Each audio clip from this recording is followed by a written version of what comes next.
पाकिस्तान के कबायली इलाकों को सुलेमान में होने वाले ভয়ঙ্কর বন্যায় ভেসেছে পাকিস্তানের একাংশ। বহু অঞ্চল জলমগ্ন, প্লাবিত হয়েছে একাধিক এলাকা। সেই বন্যার খবর করতে গিয়ে বিপদে পড়েছেন এক সাংবাদিক। সেই ভিডিও ভাইরাল হয়েছে সোশ্যাল মিডিয়ায়।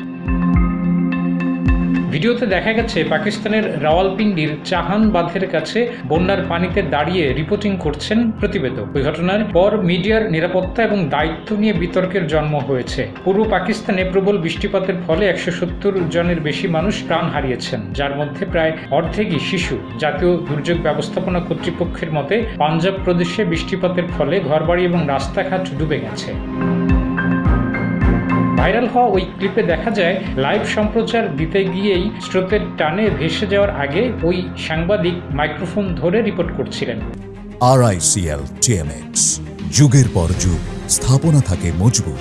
অনেকে তার সাহসিকতার প্রশংসা করলেও অনেকে বিপজ্জনক পরিস্থিতিতে রিপোর্ট করার সিদ্ধান্তের সমালোচনা করেছেন। কেউ কেউ এমনকিও প্রশ্ন তুলেছেন যে এটি সাংবাদিকতার একটি অপ্রয়োজনীয় কাজ নাকি রেটিং পাওয়ার জন্য বেপরোয়া প্রচেষ্টা।